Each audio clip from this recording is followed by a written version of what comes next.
اما بعد باب قیام لیلۃ القدر من الایمان بی قال ابو الجمال خلق بن شعیب قال زنادنا جل رضی اللہ تعالی قال قال سلم من يقوم لیلۃ القدر ایمانا واحتسابا غفر له ما تقدم من ذنبه۔ امام بخاری نے مثبت تراجم دوبارہ شروع کر دی شعبہ ایمان کے امور الایمان کے، ان میں لیلۃ القدر کو پہلے لائے ہیں کیونکہ آخری باب پیچھے تھا باب السلام من الایمان، سلام اس میں بھی سلامتی نازل سلام لیا حتیٰ مطلع الفجر، اس لیے لیلۃ القدر کو یہاں پر ذکر کیا ہے۔ یہ بھی ایمان میں سے ہے لیلۃ القدر کا جو قیام ہے۔ امام بخاری یہاں بڑی اہم بات ایک بتا رہے ہیں کہ جو نفلی اعمال ہیں یہ بھی ایمان کے شعبے ہیں، کیونکہ لیلۃ القدر کا قیام نفلی چیز ہے لیکن یہ بھی ایمان کے شعبے ہیں، جس طرح فرائض واجبات ایمان کے شعبے ہیں، نماز ایمان ہے، زکوٰۃ یہ سب فرض ہے، لیکن قیام لیلۃ القدر جو ہے یہ مستحب اور نفلی عمل ہے۔ اس کا آگے آ رہا ہے تطوع رمضان، رمضان میں نفلی نماز پڑھنا، تراویح وغیرہ، ان کو واجبات میں سے نہیں ہے لیکن وہ بھی ایمان کے شعبے ایمان کے حصہ ہے۔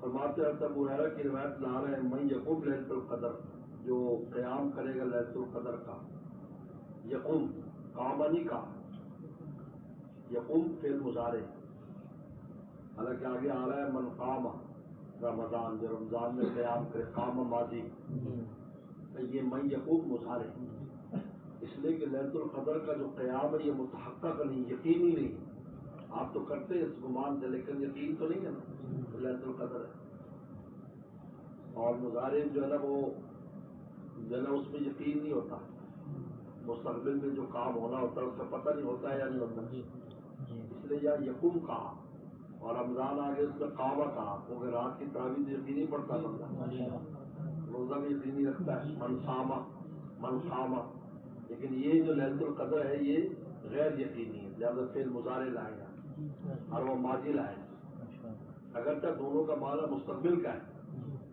قامہ کا معنی بھی مستقبل ہے، من قامہ رمضان، جو قیام کرے گا رمضان کا، یہ ماضی نہیں، مراد اس میں بھی مضارع ہے، لیکن قامہ جس طرح جو ہے دعا میں ہوتا ہے کہ دعا میں یقین کے سیدھے استعمال کیے جاتے ہیں، صلی اللہ علیہ وسلم، اب صلی اللہ کا معنی تو ماضی کا ہے، اگر ماضی مراد میں تو مستقبل مراد ہے، رحمت نازل کیجیے، لیکن فعل مضارع کیوں فعل ماضی دعا میں کیوں لاتے ہیں تاکہ اس طرح کے اللہ یقینی قبول ہے، یہ یقم ہے ایمان کے ساتھ، یہ مبدا ہے، یہ مبدا ہے اس کا، یہ قیام کب معتبر ہے، ایمان کے ساتھ ہو، اس کا عقیدہ ٹھیک ہونا چاہیے جو قیام کر رہا ہے، واحتساباً یہ منتہا ہے، کہ غرض و غایت اس کی کیا ہو، احتساباً ثواب لینا اور اللہ کو راضی کرنا، حسبہ کے دو معنی، طلب ثواب اور رضا الہی، حسبہ کے دو معنی آتے، طلب ثواب اور رضا الہی، یہ منتہا ہے کہ مومن ہو اور اس کی غرض یہ ہو کہ اللہ کو راضی کرے اور اللہ سے ثواب حاصل کرے، یہ غرض، پھر کیا ہوگا، غفر لہ ما تقدم من ذنبہ، پچھلے سارے گناہ معاف کر دیے جائیں، صغائر معاف کر دیے جائیں، اگر صغیرہ ہی نہیں ہے جیسے پیغمبر کی ذات ہے یا بچے ہیں یا ابھی بھی حج کر کے آیا، صغیرہ کبیرہ کوئی بھی نہیں، پھر درجات بلند ہوتے ہیں، اور اگر صغیرہ نہیں صرف کبیرہ ہے تو صغیرہ کی مقدار کبیرہ کم ہو جاتا ہے، یہ سن لو، یہ بڑی اہم بات، جن اعمال سے دیکھو توبہ نہیں کی کبیرہ کے، لیکن نماز شروع کر دی، روزہ تو ٹھیک ہو گیا، لیکن جو کبیرہ گناہ کیا تو اس سے الگ سے توبہ نہیں کی، تو ہر نیکی سے اس کا جو گناہ ہے کبیرہ وہ قدر صغیرہ کم ہوتا جائے گا، اور ایک دن ہوگا کہ وہ ختم ہو جائے گا،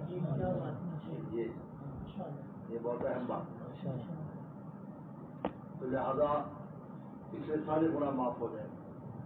باب الجہاد بالایمان، جہاد بھی ایمان میں سے، اچھا اس کے بعد جہاد لے آئے، فوراً کام لے کر آگے پھر رمضان آ رہا ہے، یہ بتانے کے لیے کہ مجاہدہ چاہیے، لیلۃ القدر کا قیام میں بھی روزوں کے لیے مجاہدے کی ضرورت ہے، گلے ملنا بن جائے گا کام نہیں ہے، مجاہدہ کرے، مجاہدہ کا عزم رکھے تو جہاد بیچ میں لے آئے حرب الحفظ قال رسول اللہ قال ہمارا قال ابو ذر عالم الجلیل قال سمعت ابو ہریرہ نبی صلی اللہ علیہ وسلم انتدب اللہ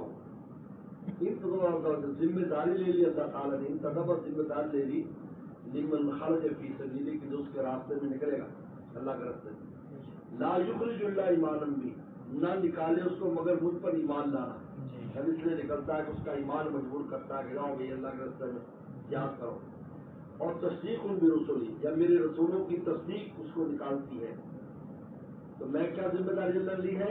الارجع بما نال من اجر، کہ میں اس کو واپس لاؤں گا اجر کے ساتھ، نالا جو پائے گا اجر اس سے لے کر آؤں گا، یعنی غازی بنا کے لاؤں گا اور اجر دوں گا اس کو، اگر مال غنیمت نہیں ملا غازی کا اجر اور غنیمت یا مال غنیمت دوں گا، یعنی دونوں چیزیں دوں گا، اجر بھی اور مراد نہیں کہ صرف غنیمت تو اجر نہیں، مراد ہے کہ یا تو غازی بن گیا بما نالا، ارجو میں واپس لے آؤں گا اس کو اگر سلامتی سے آ گیا، بما نالا میں اجر وہ جو اس نے اجر پایا یعنی اجر لے کے آئے، اور غنیمت یا اجر اور غنیمت دونوں لائے گا، کیا ہوگا؟ مال غنیمت ہے تو اجر، جیسے افغانستان وغیرہ میں تھا تو اس میں اجر نہیں ہوتا تھا، ہاں غنیمت نہیں ہوتی، غنیمت انہیں کے پاس رہتی، جہاد کر کے آتے بما نال من اجر او غنیمت، او غنیمت کا مطلب کیا ہے کہ اجر اور غنیمت دونوں، کیا ہے؟ یا صرف اجر، یا صرف اجر، مال غنیمت بھی تو صرف کیا ملے گا ان کو؟ غازی ہونے کا اجر معمولی نہیں، اگر جو غازی ہوتا ہے اس کو جہاد کرنے کا جو اجر ہے وہ قیامت تک کے لیے ملتا رہتا ہے، روزانہ دیر کا اس کو اجر ملتا ہے کہ اتنا اللہ کے راستے میں رہا ہے غازی،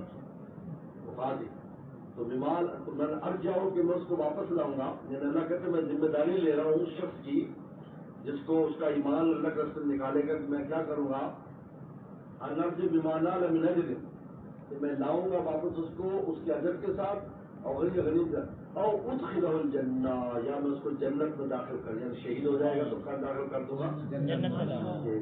تین طریقے ہوتا ہے کہ جو جہاد میں جائے گا اس کو تین چیزیں ملیں گی، یا تو غازی کا ثواب ملے گا، یا غازی اور مال غنیمت ملے گا، یا شہید ہو کر بلولا نہ شک کلا امتی ہے، رسول فرماتے ہیں اگر میری امت پر مشقت کا مجھے خوف نہ ہوتا، ماقات تو خلف سریت تھی تو میں کسی بھی لشکر کے پیچھے نہ رہتا، ہر لشکر میں جاتا، لیکن رسول اللہ صلی اللہ علیہ وسلم 27 غزوات میں شریک ہوئے اور 35 سے زائد سریات ہیں جو بھیجے سرایا آپ نے مختلف جگہ پر، تو میں کسی پیچھے نکل پھر فرض ہو جاتا، ہر ایک کو جانا پڑتا، اب فرض عین نہیں فرض کفایہ ہے، زیادہ کچھ لوگ اگر سڑک پر لڑ رہے ہیں تو دوسرے اپنے کام میں رہے، ہاں منہ میں بلوا جب تک نہ ہو سو کر تک سب کچھ جہاد فرض نہیں ہوتا، تو جو کر رہے ہیں بس ٹھیک ہے وہ کریں اور باقی آرام سے اپنا کام کریں، نظام مملکت چلائیں یہ، اور رسول اللہ صلی اللہ علیہ وسلم بھی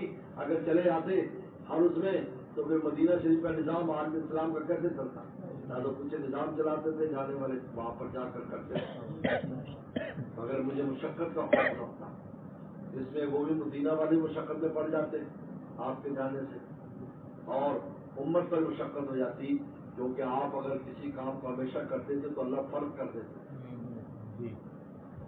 مطلب ادھک تو میری تمنا ہے انقتل فی سبیل اللہ، اللہ کا شہید کیا جاؤں، ثم احیا ثم اقتل ثم احیا ثم اقتل، 7 بار پڑھا کہ شہید کیا جاؤں پھر زندہ کیا جاؤں، شہید کیا جاؤں، اتنی بڑی شہادت کے مقام ہے، لیکن ہمارے استاد مفتی بڑے سنٹوچی فرماتے تھے رسول اللہ کی تمنا پوری ہوئی، اگر آپ کی موت شہادت ہوئی تو یہودیوں نے زہر دیا، اس زہر کی وجہ سے آگے آ رہا ہے آپ نہ بولو غزوات میں آئے نے زہر دے دیا تھا، تو زہر کا اثر آپ کے جسم میں رہا، وہ زہر جسم میں رہا، اس نے اثر دکھایا، جب آپ کمزور ہو گئے تو اثر غالب آ گیا، پہلے آپ کبھی تھے تو اثر مغلوب رہا جسم،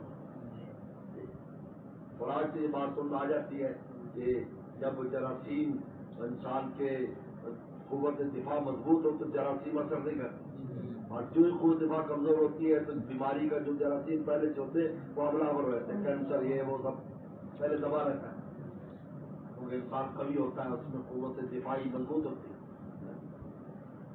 جیسے کورونا کے دنوں میں بہت سے لوگوں کو کورونا تھا، ہر بندے کورونا، لیکن اس کا زہر نہیں ہوا جو قوی تھا، جو کمزور تھا اس کا خوف ظاہر ہو گیا، تو زہر ہو گیا.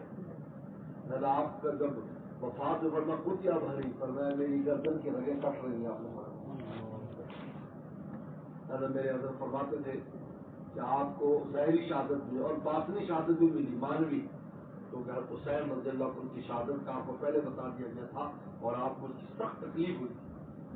تو اپنے جنرل نواسے کی جو شہادت ہے اس کا بھی آپ پر، یعنی یہ مانوی شہادت تھی آپ کی.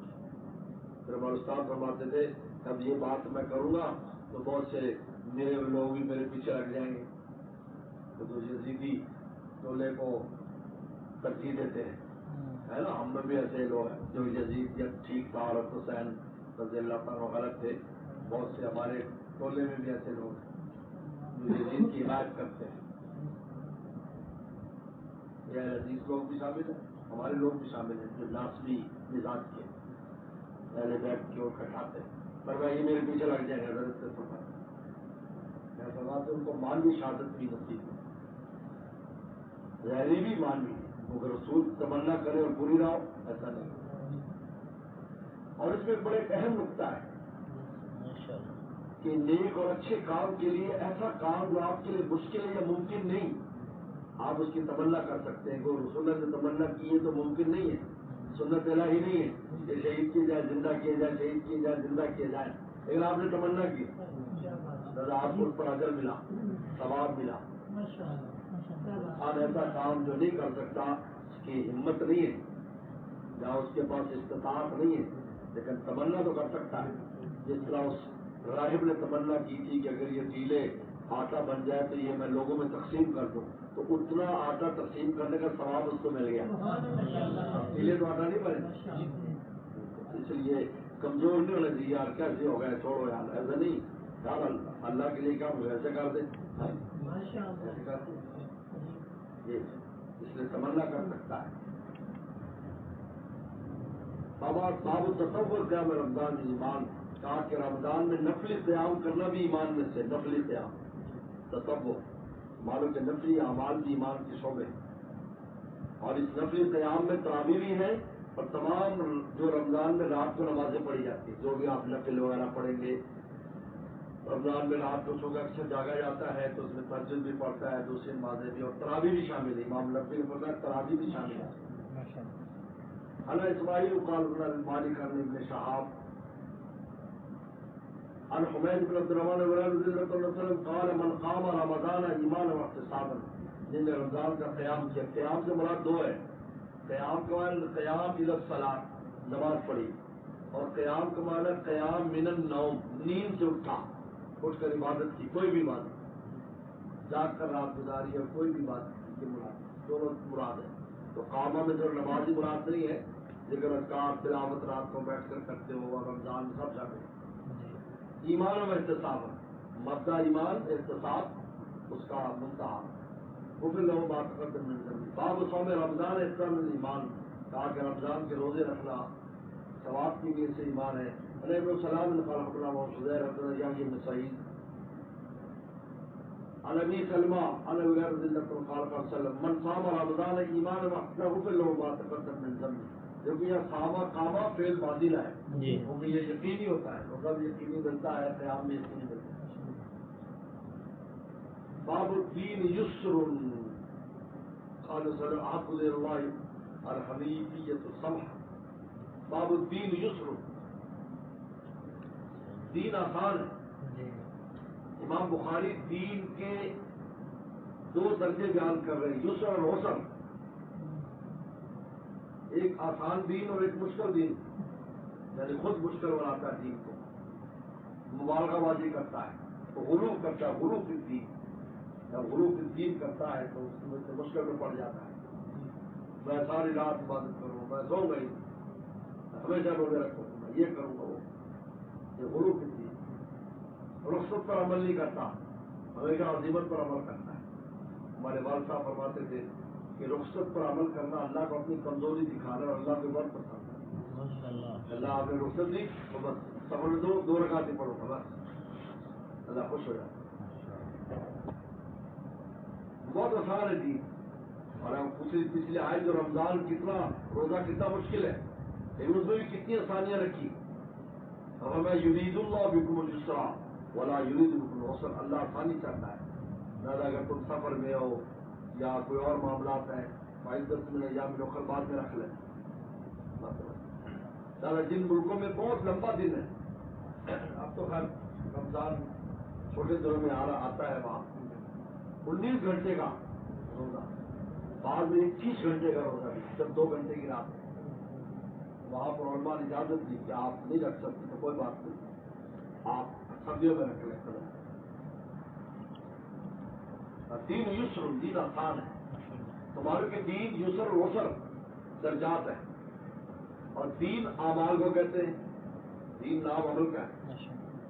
تو معلوم کہ دین ایمان ایک ہے، تو معلوم کہ یہ یسر اور عسر یہ اعمال کی کیفیت کو کہتے ہیں کہ اعمال آسان اور اعمال مشکل ہے. تو اس کو دین کہا. دین ایمان ایک ہے، معلوم کہ ایمان میں بھی درجات ہیں اور اعمال ایمان کا حصہ ہے.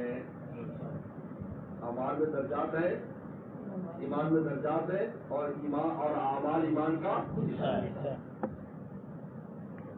قال صلی اللہ علیہ وسلم احب دین اللہ، اللہ کو سب سے محبوب دین کون سا ہے؟ الحنیفیۃ السمحہ، یہ دین حنیف علیہ السلام. اور سمحہ جو بہت آسان ہے. دیکھو ہر چیز کتنی آسان ہے، بہت آسان ہے. سمحہ. ہمارے والد رحمۃ اللہ علیہ کے پاس ڈاکٹر صاحبان آئے تھے، 50 ڈاکٹر آئے تھے. ڈاکٹر جمیل صاحب کی شادی ان کے ساتھ تھی. 50 وہ سب بابل پور پڑھتے تھے جب شادی، بلکہ فارغ ہو ہی گئے تھے، پریکٹس کر رہے. تو 50 تو وہ والد رحمۃ اللہ علیہ نے ان کو بٹھا کمرے میں بلا سب کو پیار کیا، بتایا بھی تمہارے وہ کچھ کہنا. تو انہوں نے کہا کہ بھائی نماز بس پڑھ لیا کرو. انہوں نے کہا کہ عشاء کی نماز 9 رکعت پڑھ لو، تو 9 رکعت پڑھ لو، چار پڑھ رہتی اسی طرح بس 2 اس میں پڑھ لو. ہم تو 17 سے ڈرے ہوتے، 17 رکعت ہر ایک کہتا ہے. اس طرح کیا تو ان کو آسان طریقہ نماز کا بتایا. تو اس میں سے اور بعد میں جو ایک ڈاکٹر صاحب ملے ان کے ابا کو،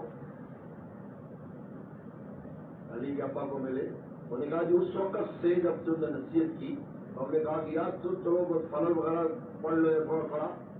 کہا کہ اب اس وقت سے کبھی نماز نہیں چھوٹی، یہ 87 کی بات ہے. اور تہجد بھی پڑھتے ہیں.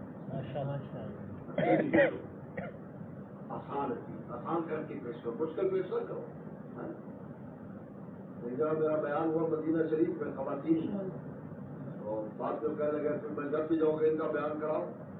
تو ایک اور بڑے مشہور عالم اور بزرگ ہیں، وہ بھی جاتے ہیں. انہوں نے کہا جی وہ تو ہر وقت ڈراتے رہتے ہیں جہنم سے، لیکن یہ کا بیان یہ امید دلاتے ہیں. تو یہ کچھ نہیں، اللہ خیر کرے، اللہ بہت فضل ہے، بس ہمت کرو، ہمت کرو، ہمت کرو. ان کا بیان سننے کو دل ہو کر ڈراتے ہیں، جہنم اتنے کروڑ سال، اتنے 25 سال، اتنے سال. ایسا لگتا ہے جیسے جہنم بنی ہمارے لیے، اللہ معاف فرمائے. اور ہم کہتے ہیں کہ تہذیب ہوگی، تعظیم نہیں ہوگی. وہاں سے صفائی کے لیے لے جایا جائے گا، بیوٹی پارلر میں لے جایا جائے گا، جنت کی بیوٹی پارلر میں، تاکہ آپ جنت میں ہوروں سے لپٹ سکیں، چپٹ سکیں. خواتین کی لوگ کی جائے گی تاکہ جنتوں کے گھروں میں جائیں. یہ عبد السلام نے مطاہر قال ابن عمر بن علی عمار بن محمد الغفاری عن سعید بن مقبری عن ابی ہریرہ رضی اللہ عنہ قال ان الدین یسر، فرمایا دین آسان ہے. ولن یشاد الدین احد، کوئی ہرگز مقابلہ نہیں کر سکتا دین کا. اس مقابلے سے مراد ہے کہ یہ کہتا ہے کہ میں دین کی کوئی بات نہیں چھوڑوں گا، ایک پر عمل کروں گا اور عظیمت پر عمل کروں گا. یہ مراد ہے مقابلے کا. مراد دین کی مخالفت نہیں ہے، اس سے مراد ہے غلو فی الدین. یہ اس مقابلے کا مطلب ہے کہ جناب وہ کہتا ہے کہ میرے اندر اتنی ہمت ہے کہ میں کوئی چیز نہیں چھوڑوں گا، میں کوئی چیز نہیں چھوڑوں گا، بس ہر وقت ایسے کروں گا ویسے کروں گا. جیسے صحابی نے کہا تھا کہ حضرت جابر بن عبداللہ نے کہ اللہ کے وسلم میں ہمیشہ روزہ رکھوں گا، اجازت دیجیے. فرمایا کہ نہیں، تو ایسا کر مہینے میں 3 روزے رکھا کر. کہا نہیں یہ میرے ساتھ ہمت ہے. ہم کہا اچھا ہفتے میں 2 روزے رکھا کر. ہفتے میں 2 روزے. تو چلو ہفتے میں 2 روزے بھی رکھتے تھے. 3 روز جمعرات کا روزہ. ان کا نہیں میرا اور ہمت ہے. انہوں نے کہا بس پھر 100 میں داؤدی رکھ. ایک دن روزہ رکھ, ایک دن افطار کر, ایک دن روزے. تو کس پر عمل شروع کر دیا. لیکن بعد میں کہا کرتے تھے کاش میں نبی کریم صلی اللہ علیہ وسلم کی رخصت سے فائدہ اٹھا لیتا. وہ تو صحابہ تھے پھر بھی پورے اترے. اس لیے نہیں شہادت دین میں نے یہاں دین کا مقابلے سے مراد ہے حروف الدین, یعنی میں پورے دین پر حاوی ہو جاؤں گا, ایک چیز نہیں چھوڑوں گا, ایسا عمل کروں گا میں. اللہ غلبہ ہو, میں دین اس پر غالب آ جائے گا, دین اس کو توڑ دے گا, تھک جائے گا. اس لیے تو رخصتیں رکھی. آپ کو مسلسل نہیں پڑھاتے, ہم جمعے کی چھٹی کرتے ہیں. یہ چھٹی کیوں کرتے ہیں؟ تاکہ آپ تھک نہ جائیں. فرصت دیتے ہیں, دوپہر کو چھٹی ہوتی ہے, اثر کے بعد چھٹی ہوتی ہے, ہر وقت پڑھاتے رہے تو بس یہیں سے تم ایمبولینس پر استعمال کر کے لے جایا جائے گا. ماشاءاللہ کیا بات. یہ ہے لئی شہادت دین. ماشاءاللہ مقابلہ نہیں کہ ہر دل کر سکتا دین کا کوئی, مگر دین اس پر غالب آ جائے گا. یعنی وہ حروف الدین کرے گا تو ٹوٹ جائے گا. چنانچہ خوارج بہت تشدد کرتے تھے. خوارج کا تشدد تھا کہ حیض والی عورتوں کو کہتے تھے قضا کرو, اور عبادت قضا کرو. پھر کیا ہوا تھا جس طریقے پر راہبوں نے کیا تھا, ہمارا ہوا حق کا رعایت کیا. راہبوں کا ہم شادیاں نہیں کریں گے, ایسے نہیں کریں گے, ویسے نہیں کریں گے, لیکن کوئی رعایت نہیں کی. اب شادی تو نہیں کرتے, باقی سب کچھ کرتے. فسددو, سیدھے سیدھے چلو. اور قاربو, یہ قریب قریب چلو. قاربو فی العبادہ, یعنی عبادت کے قریب قریب رہو. عبادت کرو لیکن اس میں اتنا مبالغہ نہ کرو عبادت کرنے میں کہ تم تھک کے بیٹھ جاؤ. مجھے حدیث شریف میں آتا ہے, آپ صحابی نے کہا تہجد پر تو مجھے نیند آتی, اور میں بس سو جا, جب اٹھ کر تیری طبیعت اچھی ہو تو اس پڑھ لیا کرو. یہ 2 رکعت بھی کافی کر ضروری آپ نے آگے پڑھی. یہ قاریبو, ٹھیک سے بنا قاریبو, قریب قریب رہو. یعنی یا تو سیدھے راستے پر چلو یا راستے کے قریب رہو, دور نہ جاؤ. وستعینوا بالغدوۃ, مدد حاصل کرو صبح سے. یعنی صبح کو کوئی ذکر اذکار تلاوت کر لیا. غدوہ کہتے ہیں سیر کے صبح کو جانا. والروحۃ, شام کو, شام ظہر اثر کے بعد سفر کو کہتے ہیں. مراد شام کو کوئی ذکر اذکار کر لو. والشیء من الدلجہ, اور کچھ رات میں. دلجہ ادلاج سے ہے شروع رات میں چلنا, یا ابتلاج سے ہے تو آخری رات میں چلنا. یعنی رات کے کچھ وقت میں ذکر تلاوت وغیرہ کچھ نفل نماز کر لیا.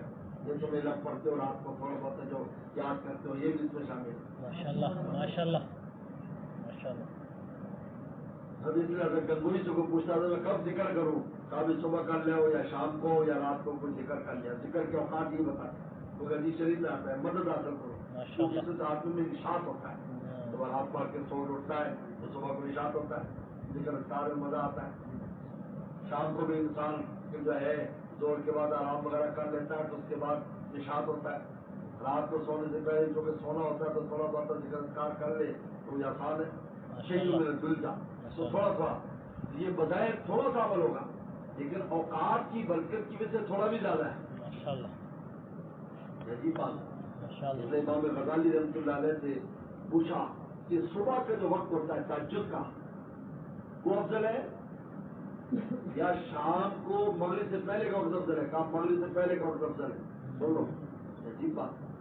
مغرب سے پہلے 5-10 منٹ پہلے مسجد میں چلا جانا اور دعا میں مشغول ہونا, یہ تہجد کے وقت سے زیادہ اہم ہے. اس لیے کہ رات آ رہی ہے جس میں اللہ تعالیٰ کا نزول ہونا ہے. یہ رات کی شروعات ہے اور رات افضل ہے دن سے. رات دن کا افضل ہے. وہ رات کو اللہ تعالیٰ کے ساتھ مراجعات اور اللہ تعالیٰ کی تجلی اترتی. دن کو ذکر اور اذکر میں انسان مشغول ہو جاتا ہے. یہ باب الصلاۃ من الایمان, اور امام بخاری کہ نماز بھی ایمان کا حصہ ہے, ایمان کا جز ہے. مسلم ایمان قول تعالیٰ وما کان یضیع ایمانکم، اللہ نہیں ہے تمہارے ایمان کو ضائع کرنے والے، یا ایمان کہہ کر صلاۃ مراد ہے، ایمان کہہ کر اصل میں وہ صحابہ اکرام جن نے بیت المقدس کی طرف نماز پڑھی تھی، چاہے وہ مکہ میں پڑھی یا مدینہ میں، 16-17 مہینے مدینہ میں نماز پڑھی، ان کے بارے میں سوال ہوا کہ وہ فوت ہو گئے، بیت المقدس پر نماز پڑھتے پڑھتے فوت ہو گئے یا شہید ہو گئے، ان کی نمازوں کا کیا ہوگا؟ اب تو تعمیل کرنا ہو گیا۔ اللہ فرمایا کہ ما کل یضیع ایمانکم، اللہ ان کی نمازوں کو، تمہاری نمازوں کو ضائع کرنے والے نہیں، تو وہ بھی اللہ کے حکم سے پڑھی تھی اور یہ بھی اللہ کے حکم سے پڑھ رہے ہو، لہٰذا وہ ضائع نہیں۔ تو ایمان کہہ کر کیا مراد لی ہے؟ نماز، ایمان کہہ کر نماز، کہا کہ دیکھو الصلاۃ من ایمان، کہ نماز پر ایمان کے اطلاق ہے، تو بولو کہ نماز ایمان کا حصہ ہے، نماز ایمان کا حصہ، نماز ایمان کا حصہ ہے تو اعمال ثابت ہو گئے، اور مرجا وغیرہ پر بلاد ہو گیا، سارے معاملات ہو گئے۔ من الایمان یضیع ایمانکم اے صلاتکم، تمہاری جو نمازیں عند البیت، بیت اللہ کے پاس پڑھی گئی، جو تمہاری نمازیں بیت اللہ کے پاس پڑھی گئی وہ ضائع نہیں ہوئی۔ اب یہاں اس تفسیر کا کیا مطلب امام بخاری لائے؟ صلاۃ یہ بہت اہم جگہ ہے، انسان میں صلاۃ عند البیت، بیت اللہ کے پاس جو پڑھی گئی، امام بخاری کیا کہنا چاہ رہے ہیں تفسیر کہ جو تمہاری نمازیں بیت اللہ کے پاس پڑھی گئی وہ ضائع نہیں ہوئی، سادر ملے گا۔ اس کا کیا مطلب؟ دراصل تحویل قبلہ کے بارے میں کئی نظریہ، ایک نظریہ تو یہ ہے کہ تقسیم بلاد کے اعتبار سے قبلہ تھا آپ کا، مکہ میں تھی تو خانہ کعبہ تھا، مدینہ میں ہے تو بیت المقدس ہو گیا، ایک رائے یہ ہے، اس کو کہتے ہیں تقسیم بلاد کے اعتبار سے، یعنی مکہ میں تھے تو کون سا تھا؟ بیت اللہ، اور جب مدینہ ہے بیت المقدس، یہ ایک رائے یہ ہے۔ دوسری رائے یہ ہے کہ پہلے آپ کا جو قبلہ تھا وہ بیت المقدس کو جو ہے وہ خانہ کعبہ بنایا گیا، پھر جب آپ مدینہ آئے تو بیت المقدس ہو گیا، پھر اس کو منسوخ کر کے دوبارہ بیت اللہ بنا دیا۔ اس میں نسخ مرتين ہے، کیا ہے؟ دو دفعہ نسخ، ایک دفعہ دو دفعہ، یعنی پہلے بیت اللہ، پھر وہ منسوخ ہوا تو بیت المقدس، پھر یہ منسوخ ہوا تو بیت المقدس۔ اور نسخ مرتين مناسب نہیں ہوتا، ہمیشہ کوشش کی جائے کہ ایک دفعہ نسخ والی بات ہو، دو دفعہ نہ ہو۔ تو امام بخاری تیسرا نظریہ لا رہے ہیں، یہ بہت اہم بات ہے۔ وہ کہتے ہیں شروع سے ہی آپ کا قبلہ بیت المقدس تھا، شروع سے ہی آپ کا قبلہ بیت المقدس، شروع میں تو ایسا ہوا کہ جب نماز شروع ہوئی تو بیت اللہ کے پاس کوئی حکم نہیں آیا کہ آپ کا قبلہ کون سا ہے، آپ 2 سال تک بیت اللہ میں نماز پڑھتے رہے، لیکن آپ اپنی مرضی سے۔ ہجرت سے 3 سال پہلے حکم آیا اور پہلا قبلہ جو بنایا گیا وہ بیت المقدس بنایا گیا، اس لیے قبلہ پل کہتے ہیں۔ اگر پہلے بیت اللہ بنایا گیا تو قبلہ پل تو بیت اللہ نہیں ہوا نا، تو پہلا قبلہ جو آپ کا بنایا گیا وہ کون سا بنایا گیا؟ بیت المقدس۔ ابھی آپ وہی تھے، کہاں؟ مکہ شریف۔ تو آپ نماز اس طرح پڑھتے تھے کہ بیت اللہ کو بیچ میں لے کر بیت المقدس کی طرف منہ کر لیتے تھے، تو وہ چاروں طرف نماز ہو جاتی۔ یہ انٹر بیت کا مطلب ہے نا کہ بیت اللہ کے پاس اس طرح نماز، لیکن انٹر بیت الی بیت المقدس، بیت اللہ کے پاس اس طرح نماز پڑھتے ہوئے بیت المقدس منہ ہو جاتا، لیکن بیچ میں کیا آ جاتا تھا؟ بیت اللہ بھی، تو دونوں قبلے ہو جاتے ہیں، لیکن اصل قبلہ کیا تھا؟ بیت المقدس۔ اصل قبلہ کیا تھا؟ بیت المقدس۔ تو انڈر بیت سمجھے لوگ کہ بیت اللہ کے پاس پڑھتے تھے، لیکن اصل قبلہ ان کا کیا تھا؟ بیت المقدس۔ لیکن جب آپ مدینہ شریف آئے تو دونوں کو جمع کرنا، ایک پیٹھ کی طرف ایک منہ کی طرف ہے۔ اب یہاں ظاہر ہو گیا کہ وہی قبلہ تو بیت المقدس ہے، بیت اللہ نہیں ہے، وہاں تو دونوں کو جمع کر کے ظاہر نہیں ہوا، لوگوں کو پتہ نہیں چلا کہ اصل قبلہ کون سا ہے۔ تو وہی بیت المقدس والا قبلہ یہاں پر بھی رہا، بیت المقدس میں 16 یا 17 مہینے، پھر منسوخ ہو کر بیت اللہ بنا، تو ایک دفعہ نسخ ہوا ہے۔ کیا ہوا ہے؟ ایک دم تو آپ کا قبلہ جو ہے وہ شروع سے بیت المقدس تھا، لیکن اندل بیت تو وہاں لہٰذا بہت سے صحابہ جو مکہ میں شہید ہو گئے، حضرت سمیہ شہید ہو گئی، اب بہت سے وفات پا گئے، تو ان کو وسوسہ ہوا ان صحابہ اکرام کو، باقی کو ان کی نمازوں کا کیا بنا؟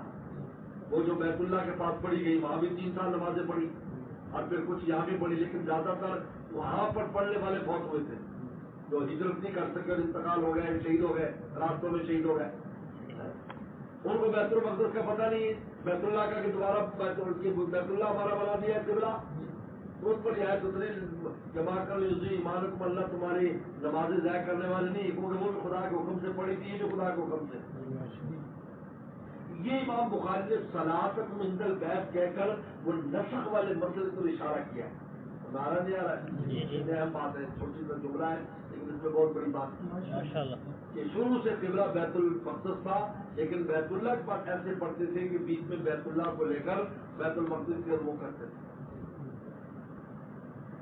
اسے دونوں قبلے سے ہو جاتا. زیادہ قبلہ افضل وہ ہے. اگر وہ بات مانی جائے کہ پہلے وہ تھا پھر یہ بنا پھر وہ، تو پھر قبلہ افضل تو بیت اللہ ہی ہوا، بیت المقدس تو قبلہ افضل نہ ہوا. تو قبلہ افضل تبھی کہلائے گا کہ جب یہ شروع سے ہی بیت المقدس ہو. تو لہٰذا پہلے 990 کو نماز شروع ہوئی تو 2 سال تک تو کوئی وہ نہیں ہوا، کوئی اس بارے میں کوئی حکم نہیں آیا. ہجرت سے 3 سال پہلے 13 کو ہجرت کیا آپ نے، تو 3 سال پہلے بیت المقدس بنا دیا اور آپ اس طرح نماز پڑھتے تھے کہ دونوں قبلے آتے. لہٰذا جن روایات میں آتے ہیں اندا بابل بیت کہ بیت اللہ کے دروازے پر نماز پڑھنے کا بھی ذکر آتا ہے. لہٰذا اندا بابل بیت اس وقت ہے جب کوئی قبلہ نہیں تھا، کیونکہ دروازے کی طرف اگر رخ کرے نا تو پھر بیت المقدس منہ نہیں ہوتا. ہاں، یہ وہ جو حجر اسود اور رکن یمانی کے درمیان کی جگہ ہے نا، وہ مدینہ کی طرف ہے. مدینہ جا کے شام، یہ ادھر پڑھتے تھے آپ نماز.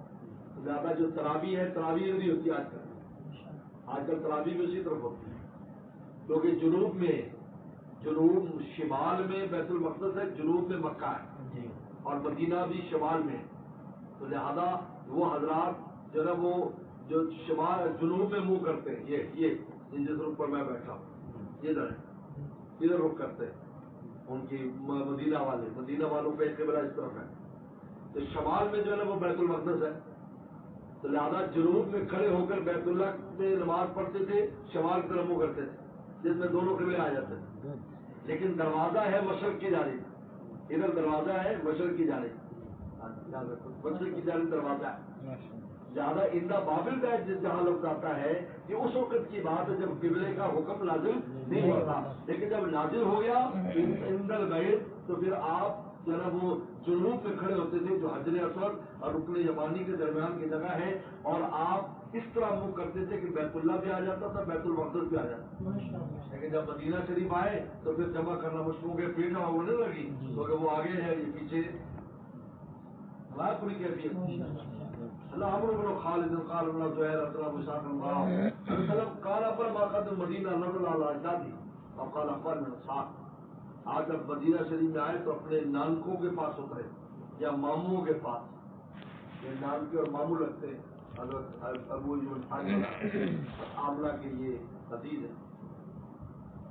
وہی تو صلی اللہ مسجد عاشر شہر وسبت اشہر، آپ نے بیت المقدس نماز پڑھی 16 یا 17 مہینے. ہاں جو آپ سے بات اچھی لگتی تھی ہم سب کو رکھے اس قبل بیت کہ آپ کا قبلہ بیت اللہ کی طرف ہو. آپ یہ کلرا تقلب وجہ کا پھر سمار بتا سے اوپر دیکھتے رہتے وہی آ جائے وہی آ جائے. ورنہ صلی اللہ علیہ وسلم اور سب سے پہلے جو نماز پڑھی اثر کی نماز تھی، لیکن مسجد نبی میں پڑھی. اصل تعبیر قبلہ زور میں ہوا ہے اور میں بھی بتاتا ہوں تفصیل. لیکن پوری نماز جو پڑھی گئی سب سے پہلے مسجد نبی میں کون سی نماز تھی؟ مسلمہ قوم، آپ کے کچھ لوگوں نے نماز پڑھی. فخر جن مسلمہ ہو تو ایک آدمی وہاں سے نکلا جس نے آپ سے نماز پڑھی تھی. فمر علی مسجد راکعون، تو ایک مسجد والوں کے پاس سے گزرا تو رکوع میں تھے، وہ بیت المقدس منہ کیے ہوئے تھے. بنو اشر کی مسجد ہے. اور ایک اشہد باللہ، میں اللہ کی گواہی دیتا ہوں لقد صلیت وسلم قبلہ مکہ تھا، میں نے مکہ کی جانب نماز پڑھی ہے رسول اللہ صاحب فدار کما ہوں قبل بیت، وہ سارے پھر گئے بیت اللہ کی طرف دوران اس کی. وکان یہود خدا کے یہودوں کی بات اچھی لگتی تھی، انکان یصلی فی بیت المقدس واہل کتاب، کہ آپ بیت المقدس نماز پڑھ اہل کتاب کو، عیسائیوں کو بھی اور یہودیوں کو، اور کہتے دیکھو ہمارے دین پر ہے، دیکھو ہمارے قبلے کر رہے ہیں، تو کارخانہ رمو نہیں کر رہا ہمارے قبلے طرف. تو جب یہ ہوا تو بہت تکلیف ہوئی ان کو. سیقول صبا قرآن کے سب بے وقوف گدے ہیں یہ. سیقول صبا محمد اللہ قلت التی کان ولیہ، کیوں کس نے تبدیل کیا؟ اب اللہ لوگ اللہ کے ہاتھ سے مشرق مغرب بن کرو ذالک، انہوں نے اس کے انکار کیا. یہ کیا ہو رہا ہے؟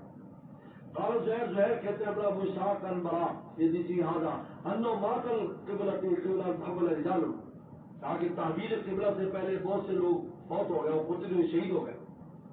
یعنی وہ جو مکہ میں خاص طور پر جو پڑھتے پڑھتے وہی فوت ہو گئے تھے یا شہید ہو گئے تھے، زیادہ تر وہی کے لوگ تھے. فلم ندری ما نقول، اب ہمیں پتہ نہیں کہ ہم کیا کہیں. کہ انہوں نے فنزل اللہ تعالیٰ واقعا لذی ایمانکم، کہ اللہ تعالیٰ تمہارے ایمان کو ضائع کرنے والے، تمہاری نمازوں کو ضائع کرنے والے وہ بھی اللہ کے حکم سے زیادہ زیادہ تم پر تھوڑا سا ایمان ملا. اب یہ جو تحویل قبلہ ہے، دراصل یہ تحویل قبلہ بشر ابن براء ابن معرور کے گھر میں ہوا ہے. براء ابن معرور ایک صحابی ہے. آج جہاں پر مسجد قبلتین، براء ابن معرور، براء ابن معرور جو ہے ان کو قبلے سے بڑی محبت تھی، خانہ کعبہ سے. یہ ادھر ہی منہ کر کے نماز پڑھتے تھے. پھر ان کو بتایا گیا میں نہیں ادھر، یعنی ابھی وسلم نہیں آئے تھے، ابھی بیت اللہ بیت المقدس سے منہ کرو، لیکن ذکر اذکار ادھر منہ کر کے کرتے ہیں. جب ادھر نماز پڑھ لیتے پھر ذکر اذکار بیت اللہ کا منہ کر کرتے. اور نصیحت بھی ہے کہ جب فوت ہونے لگے کہ میں جب فوت ہو جاؤں تو میرا چہرہ بیت اللہ طرف کرنا قبر میں. ہم نے خبر ایسے بنائی تو خبر تو اسی طرح بننی تھی. اب اگر ادھر منہ کرے تو ایسے لٹا دیں گے اور دوسرے منہ کریں گے تو ایسے لٹا دیں گے، بنے گی تو اسی ایک ہی اس پر. ان کا میرا چہرہ ادھر کرنا. دفن ہو گئے تو پیغمبر اسلام جب ہجرت کر کے آئے تو تعزیت کے لیے گئے ان کے بیٹے بشر کے پاس. تعزیت کے لیے ان کی بڑی قربانیاں تھی، براء ابن معرور کی، بڑے آدمی تھے ان کی. تو یہ مدینہ سے باہر جگہ تھی اس وقت. اب تو مدینہ کے اندر ہی ہے، اس وقت رسول اللہ کی رہائش سے دور تھی. اب وہاں پر تشریف لے گئے تو وہاں زور کا وقت ہو گیا. تو انہوں نے ایک مسجد چھوٹی سی بنائی ہوئی تھی ان کے والد نے، تو آپ نے اس کے اندر ان کا گھر کے اندر حصہ. تو انہوں نے جب نماز شروع کی تو 2 رکعت ابھی زور کی پڑی تھی کہ قرآن نازل فول وجہ کا شطر المسجد الحرام، کہ آپ بیت اللہ کی طرف منہ کر لیجیے. تو رسول اللہ اسی تو وہیں پر ہی گھوم گئے. جب گھوم گئے تو جو ادھر مرد تھے نا سامنے، تو پہلے مرد پیچھے چل کر آئے، پھر بچے آئے، پھر عورتیں آئیں. اور زیادہ تعداد بھی نہیں تھی، مناسب تعداد تھی. تو آپ نے 2 رکعت ان کو کدھر پڑھائی جو ہے وہ بیت اللہ کی طرف. تو 2 رکعت بیت المقدس کی طرف، 2 رکعت بیت اللہ کی طرف. تو یہ مسجد قبلتین بن گئی. تو آج اس میں نشان لگا ہوا ہے بس قبلتین میں کہ رسول اللہ نے ادھر 2 رکعت پہلے پڑھی تھی اور 2 رکعت ادھر پڑھی تھی. تو آج مسجد قبلتین زیارت گاہ ہے، جہاں زیارت بھی کی جاتی ہے اور وہاں جا کر نفلی نماز بھی ادا کی جاتی ہے. ابن حجر عسقلانی کہتے ہیں کہ بیت اللہ سے ان کی جو محبت تھی اللہ نے ضائع نہیں ہونے دی. اتنا بڑا اعزاز ان کو دیا کہ ان کے گھر میں تعبیر قبلہ ہوا. ہاں مسجد نبی میں پھر اثر کی نماز آپ بتا گئے تو مسجد نبی میں پوری اثر کی نماز آپ نے بیت اللہ کی طرف پڑھی جیسا کہ یہاں پر آیا ہے. یہ آپ کو سن بات ہے. اب ایک سوال چھوٹا سا ہے کہ اس اکیلے آدمی نے جا کر گواہی دی اور بنی اشل کی مسجد میں کہ میں گواہی دیتا ہوں کہ بھائی حضور صلی اللہ علیہ وسلم نے بیت اللہ کی نماز پڑھی، سب گھوم گئے. یہ تو ایک خبر ہے، خبر واحد ہے. اتنا بڑا فیصلہ کیسے کیا؟ یاد رکھو خبر واحد اگر منتقل قرائن ہو، یعنی پہلے سے ایسا قرینہ ہو جس سے پتہ چلے ایسا ہونے والا ہے، تو پھر ایک آدمی گواہی کافی ہے. تو چونکہ پہلے سے یہ بات گئی تھی کہ کسی وقت بھی قبلہ تبدیل ہو سکتا ہے، کہ وہ رسول اللہ علیہ وسلم وحی کا انتظار کر رہے ہیں. جب انہوں نے کہا میں اللہ کی قسم کھاتا ہوں تو لوگوں کو یقین ہو گیا. تو دوران نماز کے وہ گھوم گئے اسے. سمجھا بات یہ اللہ. سبق ہوگا